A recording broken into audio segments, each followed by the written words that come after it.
Évidemment que je m'en rappelle, on l'a vu récemment dans Karate Kid. Je reformule. Tu te rappelles Jackie Chan Adventure, c'est le dessin animé? Pardon? Mais si, tu te rappelles pas, le personnage principal s'appelait Jackie Chan. Oh, les jolis petits poissons! Il était archéologue. Il avait un ami espion qui ressemblait au professeur Xavier, mais avec des jambes. Il y avait un dragon aussi, qui était une sculpture en fait.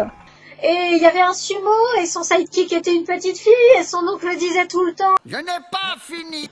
Tu vois que tu t'en rappelles. Ouais, ça reste gravé dans le cerveau. Mais t'es sûr qu'il y avait tout ça? Il y avait tout ça et bien plus encore. Il y avait une super cambrioleuse, des animaux, des talismans, 3 gros lards. Et s'ils ne pensaient qu'à leur code de vie. Bon, je veux bien, mais c'est quoi le rapport entre tout ça et Jackie Chan, l'acteur? Aucun. L'acteur fait des apparitions à la fin de l'épisode, comme ça arrive souvent dans les séries qui rendent hommage à une personnalité. Il faisait quoi dans ces apparitions? Il répondait à des questions posées par des voix d'enfants, qui étaient sans doute de vraies questions de fans, parce qu'aucun adulte n'aurait l'idée d'en poser des pareilles. Jackie, si tu devais être un animal, qu'est-ce que tu aimerais être? Tu crois que tu seras acteur toute ta vie? C'est quoi ton dessert favori? D'ailleurs, il s'efforçait d'y apporter une réponse sage, ce qui, vu les questions, était un exploit plus impressionnant que tous ceux qui avaient fait son avatar dessiné dans l'épisode. Mon dessert favori? Mon dessert favori? C'est la glace. Miam, miam. J'adore toutes les glaces. Au chocolat, à la vanille, à la framboise. Ah, et vraiment, c'est ce que je préfère. Mais si j'en mange une aujourd'hui, après, j'irai courir. Je m'entraînerai, je bougerai.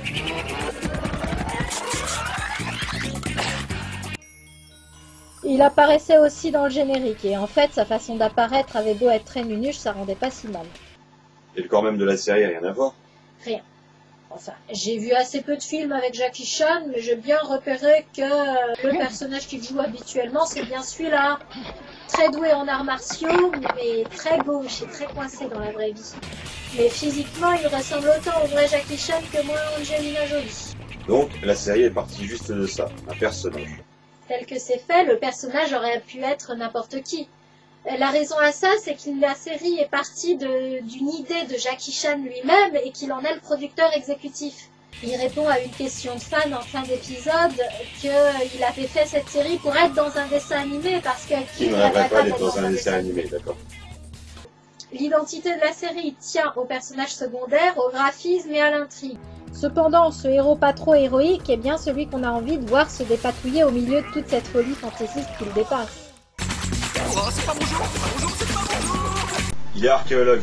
Ça se voit au fait qu'il met jamais les pieds sur un site de fouille et qu'il passe son temps à combattre les forces du mal à la place de l'armée, de la police et de Superman et Frégate dans le boulot. 3 de mes meilleurs hommes, armés d'un matériel des plus sophistiqués, battus à plat de couture par un archéologue. On ne vous l'a pas dit, mais il avait tout de même des essuie-glaces. C'est totalement assumé. D'ailleurs, dans sa première apparition, il est habillé en Indiana Jones. Sauf que le cliché du chasseur de trésors est aussitôt détourné, puisqu'en fait, il est en train de guider une bande de touristes ingérables. La classitude d'Indiana Jones, c'est de se sortir seul de situations impossibles. La classitude de Jackie Chan, c'est de s'en sortir accompagné. Il va pas rester classe très longtemps, alors on va pas pouvoir lui donner de partenaire encombrant pendant toute la série, ce sera difficile à justifier. Tu crois? Je te présente Jade, ta nièce. Elle vivra ici avec toi pendant 1 an. D'accord. Quoi, j'ai une nièce? C'est la fille de ta cousine Shin de Hong Kong. Jade n'avait pas une bonne conduite là-bas, ses résultats scolaires étaient mauvais. Ta cousine pense qu'elle sera mieux ici avec toi. Ses parents veulent qu'elle mûrisse et ils l'envoient loger chez un type qui passe son temps à fouiller des tombes pleines de pièges de piquants et de touristes. En fait, il l'envoie chez l'oncle de Jackie Chan, qui lui tient une boutique, ce qui est censé être une activité calme et propice à l'apprentissage. Aïe! Aïe! Oh, aïe! Tu n'as pas encore fait le café ce matin. Tu sais que le café est la seule chose qui fasse encore battre mon vieux cœur. C'est le grand-oncle de Jade si c'est l'oncle de Jackie. En fait, Jade l'appelle oncle aussi. D'ailleurs, les parents de Jade, quand on les rencontrera, l'appelleront oncle aussi. Mon oncle! Hein? Est-ce que mon oncle est l'oncle de tout le monde? En fait, Jade, c'est notre cousin. N'est-ce pas? Et quelle mouche pique ce vieux sénile de confier sa nièce à un type qui, non content de fouiller des tombes pleines de pièges, a des relations douteuses avec les services secrets et une fâcheuse tendance à s'attirer des ennuis? Il pense sans doute que Jackie a besoin de se poser et qu'élever un enfant est l'expérience qu'il lui faut. Je n'y connais absolument rien, moi, aux enfants. Salut. Moi, c'est Jackie. Que le chinois. Nehoma. Ce qu'il n'a de toute façon pas le temps de faire, puisque dès le premier épisode, il est recruté par son ami des services secrets, qui lui fait le coup classique du « Hey, ces terroristes qui s'intéressent à un artefact ancien sur lequel on ne sait rien, on a besoin d'un archéologue, et comme t'es archéologue, tu vas peut-être pouvoir nous aider à trouver ce qu'ils veulent. Ah, et puisque t'es aussi champion d'arts martiaux, tu vas pouvoir nous aider tant que t'y es, hein, tout civil que tu es. » Il refuse. Il refusera son statut de héros pendant toute la série. Pour déterrer ses découvertes, l'archéologue doit creuser dans le sol et éliminer la poussière au moyen de brosses minuscules. Il doit faire très attention de ne rien endommager. Quelquefois, il doit œuvrer pendant des heures. Les événements se chargeront donc d'obliger ce type non seulement à travailler pour les services secrets, non seulement à chercher pourquoi les terroristes s'intéressent à l'artefact, mais aussi à entraîner sa nièce dans tout ça. Et elle, par contre, rêve d'aventure et devient fan de son oncle dès qu'elle se rend compte qu'il est champion d'arts martiaux. Le meilleur, c'est Jackie. Non, c'est El Toro. Jackie. El Toro. Jackie. El Toro. Jackie. Il se révèle bien vite que... Ce bouclier n'est pas important. Ah, mais si, c'est très très important, mon oncle. Tous les gens que je rencontre aujourd'hui veulent ce bouclier. Mais non! Le bouclier n'est pas important. Le bouclier. La seule chose intéressante, c'est le médaillon qu'il y a au centre, qui est en fait un talisman très ancien qui confère à celui qui le possède Des pouvoirs cosmiques phénoménaux.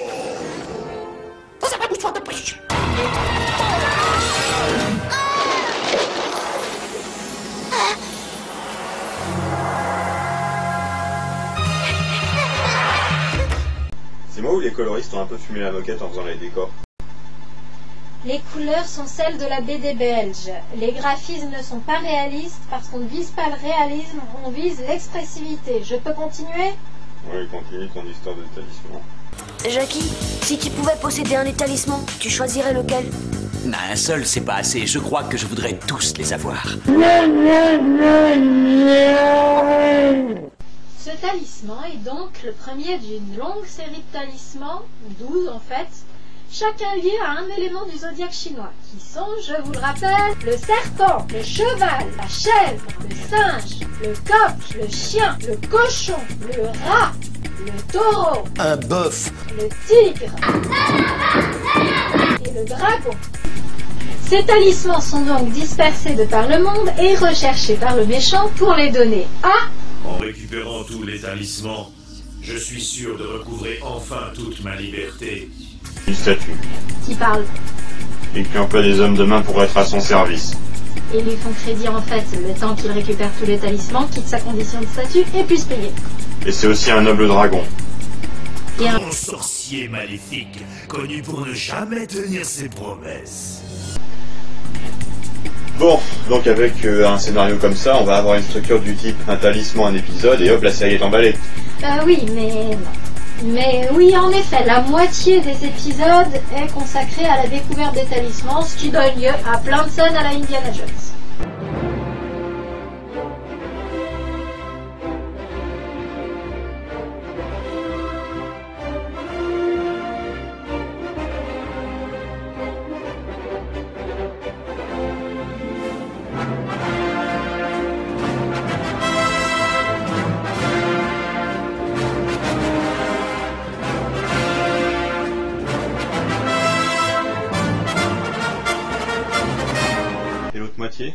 L'autre moitié, c'est la découverte du pouvoir que confère le talisman en question, ce qui provoque en général une catastrophe qui occupe le héros pendant tout l'épisode.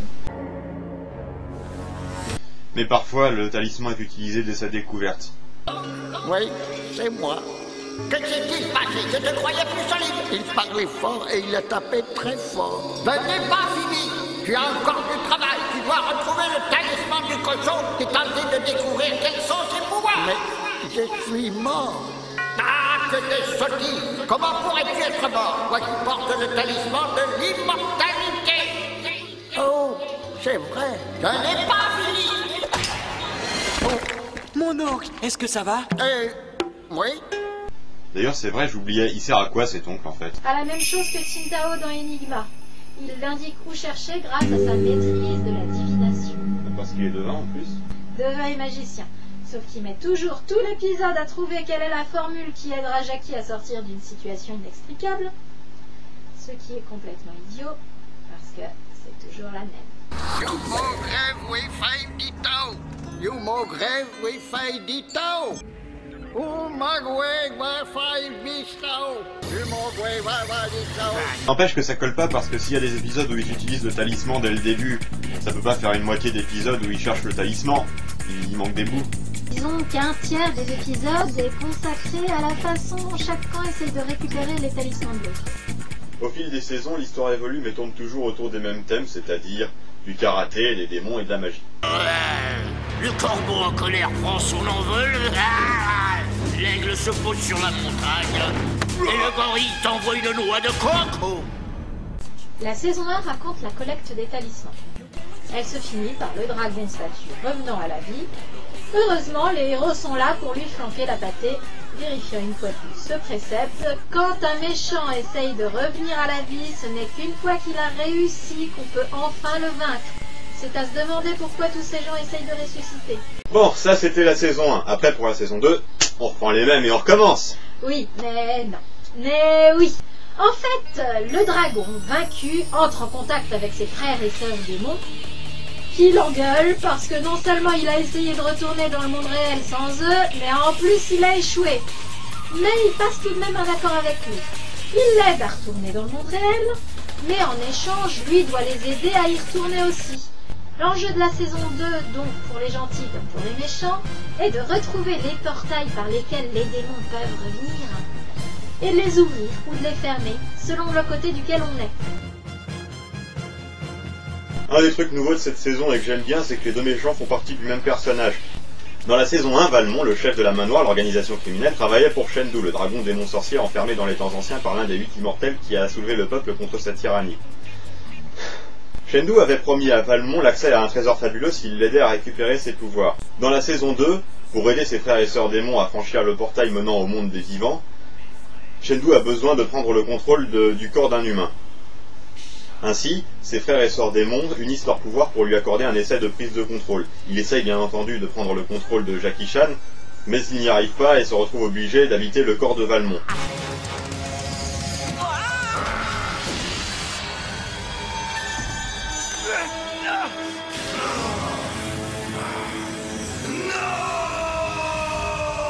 Le rapport d'opposition existait déjà dans la saison 1, mais avec une subordination plus claire.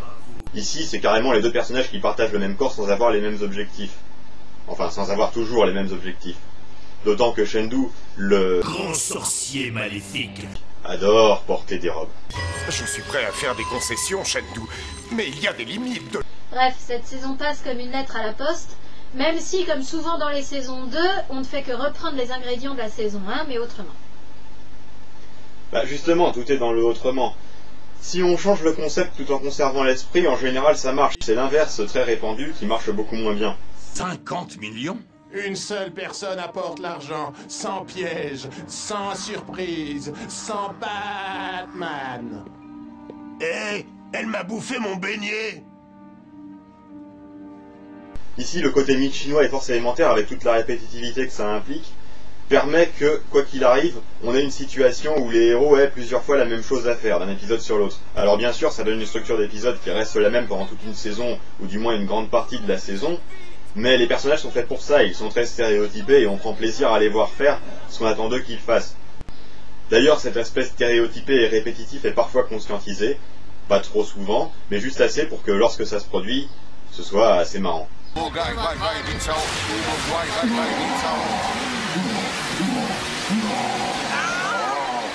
Attention, voilà l'instant que je préfère.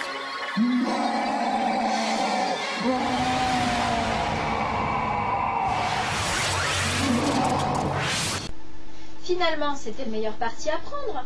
Une histoire comme celle développée dans Jackie Chan est fondamentalement prévisible. Cette régularité est ce qui permet aux scénaristes de nous surprendre. Des fois, sans crier gare, c'est le méchant qui gagne. La série est parfois auto-parodique. On est dans une série d'arts martiaux, alors forcément, le héros se retrouve à faire équipe avec d'autres combattants expérimentés, et ce côté équipe de choc est même conscientisé. Mais c'est le Shan Shan, les 5 chanifiques. Chanifique? Oui, 5. Toi et moi, ça fait 2. Vipère, 3. Avec El Toro, ça fait 4. Et moi, Paco, je suis le 5e membre du Jackie Club. Désolé Paco, mais j'avais pensé à quelqu'un de moins chétif.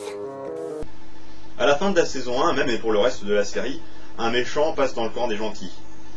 Bon, ses motivations pour changer de camp sont suffisamment peu claires pour que ça inquiète. Pourquoi voulez-vous nous aider, Toru? On m'a dit que dans la section 13, il y avait distribution de gâteaux gratuits le jeudi. Ouais, on redoute le coup classique du méchant qui va hésiter 1000 fois entre le bien et le mal. Mais ça ne se produit pas, il devient même l'apprenti de l'oncle. Et rapidement en plus, sans épreuve de loyauté à passer d'abord. Bon, évidemment, dans la saison 1, en tant que méchant, c'est un sumo, et en tant que gentil, c'est un magicien. Donc forcément, en passant dans le camp des gentils, il devient plus pacifiste et moins utile au combat, ce qui est généralement le cas pour les méchants qui passent dans le camp des gentils. Pour la saison 3, on reprend l'idée des talismans à rassembler pour ramener Shendu à la vie, pour qu'il puisse ensuite ramener ses frères et sœurs démons. On prend les mêmes et on recommence. Ah oui, mais cette fois, les pouvoirs des talismans se sont incarnés dans de vrais animaux. Ce qui pose problème, parce que ces animaux dotés de super pouvoirs n'ont pas la conscience qu'il faut pour s'en servir de manière constructive. Non! En effrayant Laura, on peut activer ses pouvoirs! Et voilà, trop tard. On fait exprès.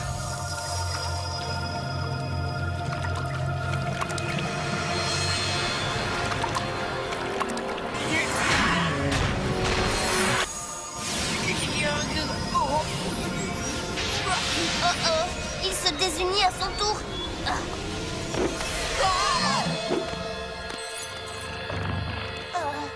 Jackie, ça va? Ah, ouais. C'est gentil de demander. Quoi? Je l'ai!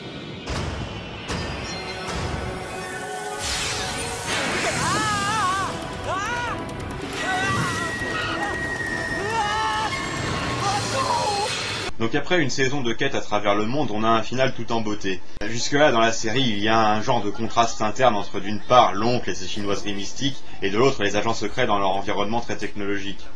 La saison se termine donc de la meilleure manière possible. Bon, déjà, Valmont perd la mémoire, devient danseur étoile, puis va en prison et ensuite devient SDF. Où suis-je? À l'opéra, vous êtes danseur étoile dans le lac des cygnes.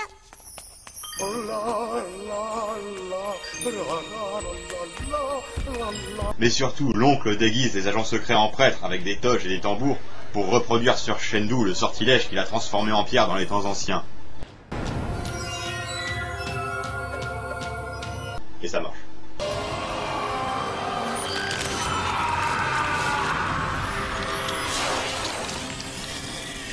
Ça peut durer encore longtemps avec un concept aussi renouvelable, mais la saison suivante j'ai décroché. Il se révèle que les méchants qu'on doit affronter sont des démons japonais. Tous ceux qui ont régné sur le Shadowcan jusqu'à présent étaient chinois. Shendu est chinois, Daolong Wang chinois, mais les Oni sont japonais. Alors pardon, c'est sûrement très bien. Mais non quoi, je dis non, on n'a pas le droit de casser un concept comme ça. De quoi tu te plains? C'est toujours le même esprit, les mêmes personnages, la même recette et... Non, je regrette, je digère pas, ils sont japonais. Toru a une connaissance de la mythologie japonaise que l'oncle n'a pas. Toru ressent des ondes négatives des Oni, ce qui n'est pas le cas de l'oncle. Toru connaît l'astuce de l'oignon que l'oncle ne connaissait pas. Maître, j'ai besoin de vos conseils. J'ai confiance en vous, vous y arriverez. Bon, d'accord, mais cette série peut se permettre de déjouer ses propres règles parce qu'elle est totalement sans prétention, ce qui est un comble pour une série destinée à porter au nu une vedette du cinéma. Ça tient au fait que la vedette de cinéma elle-même ne se prend pas au sérieux. Tout est dans le personnage, ce n'est pas un héros, ce n'est pas un anti-héros. C'est un jouet de la fortune qui essaye de se dépatouiller comme il peut et a la chance de pouvoir le faire. Génial! De nouvelles aventures, on va s'éclater, retrouver les masques, se battre contre les ninjas, contre Tarakudo, super! Oh non! Et qui, soit dit en passant, trouve le moyen d'élever correctement sa nièce dans tout ce bordel. Allô? Jade, qu'est-ce qui se passe? Je veux plus jamais rester avec l'oncle. On mange rien d'autre que des haricots et du riz. Et en plus, il met trop d'ail. J'en peux plus, il est même pas drôle. Je lui ai demandé si on pouvait aller à Melvin World. Il a pas voulu. Il paraît que